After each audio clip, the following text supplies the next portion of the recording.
ఈరోజు రెసిపీ వచ్చేసి కొబ్బరి బర్ఫీ ఎలా చేసుకోవో చూసేద్దామా. ముందుగా కొబ్బరికాయ తీసుకుని కొబ్బరికాయని చిన్న చిన్న ముక్కలు కట్ చేసుకొని మిక్సీ గిన్నెలో వేసుకుని మిక్సీ కొట్టుకోవాలి. నేను కొబ్బరికాయకున్న బ్రౌన్ పార్ట్ని తీసి కట్ చేశాను. మీరు కావాలంటే బ్రౌన్ పార్ట్తో కూడా వేసుకోవచ్చు కొబ్బరికాయని. ఆ తర్వాత ఇలా మిక్సీ కొట్టుకోవాలి. మిక్సీ కొట్టుకున్నాక స్టవ్ మీద పెనం పెట్టుకొని అందులో 2 స్పూన్ల నెయ్యి వేసుకోవాలి. నెయ్యి కాగాక ఏం చేయాలో మీకు కూడా తెలుసు కదా. ఇందాక మనం పక్కన పెట్టుకున్న కొబ్బరి పొట్టుని ఇందులో వేసుకొని కలుపుకోవాలి. కొబ్బరి పొట్టుని మరీ ఎక్కువ ఫ్రై చేయకూడదు. జస్ట్ 5 నిమిషాలు ఫ్రై చేస్తే సరిపోతుంది. 5 నిమిషాల తర్వాత చూడండి ఎలా ఉందో కొబ్బరి పొట్టు. ఆ తర్వాత 1 కప్పు షుగర్ వేసుకోవాలి. వేసుకుని బాగా కలుపుకోవాలి. 1 కప్పు షుగర్కి 1 కప్పు వాటర్ యాడ్ చేసుకోవాలి.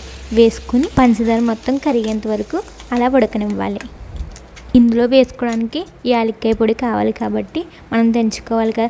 ఎప్పటికప్పుడు ఫ్రెష్గా వేసుకుంటేనే స్మెల్ బాగా వస్తుంది యాలక్కాయ పొడి.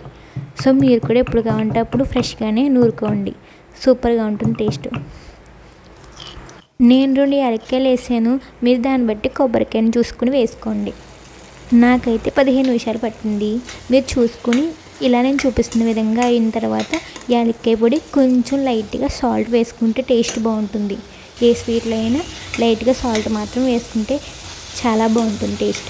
చూడండి ఇలా కలుపుకున్నాక దగ్గరికి వచ్చిన వెంటనే స్టవ్ ఆఫ్ చేసేసుకోవడమే. స్టవ్ ఆఫ్ చేశాక ఒక ప్లేట్ తీసుకొని ఆ ప్లేట్కి నెయ్యి అప్లై చేయాలి. నెయ్యి అప్లై చేశాక ఇందాక తయారు చేసి పక్కన పెట్టుకున్న కొబ్బరి రెసిపీని ఇందులో వేసుకోవాలి. స్క్వేర్ షేప్లో నేను చూపిస్తున్న విధంగా వేసుకోవాలి. మీరు కావాలంటే ఇలా వేసుకునే బదులు మీరు ఉండలా కూడా చేసుకోవచ్చు. కొబ్బరి బర్ఫీకి కొబ్బరి ఉండకి పెద్ద తేడా ఏం లేదు. అందులో మనం బెల్లం వేస్తాం, ఇందులో పంచదార వేసాను అంతే. ఆ తర్వాత పైన మనం వేసుకునేలా ఉంటే జీడిపప్పు అలాగే బాదం పప్పు వేసుకోవచ్చు. నేను బాదం పప్పు మిక్సీ కొట్టి వేసాను. వేసి ఒక అరగంట పక్కన పెట్టుకోవాలి. పక్కన పెట్టుకున్న తర్వాత ఒక అరగంట తర్వాత కట్ చేసుకుని టేస్ట్ చూడడమే. అంతే. ఎంతో సింపుల్గా ఎంతో టేస్టీగా ఉండే కొబ్బరి బర్ఫీ రెడీ. నేను మీకు చూపించడం కోసం అని చెప్పి కొబ్బరి ఉండలా కూడా చేశాను. అది కూడా చూడండి ఒకసారి. మీరు కూడా ఒకసారి ట్రై చేసి ఎలా ఉందో కామెంట్ చేసి చెప్పండి. మీకు నా వీడియో నచ్చినట్టయితే లైక్ చేయండి, షేర్ చేయండి. ఇంకా మన ఛానల్ ఎవరైనా సబ్స్క్రైబ్ చేసుకోకపోతే వెంటనే మన ఛానల్ సబ్స్క్రైబ్ చేసుకోండి. Thank you for watching.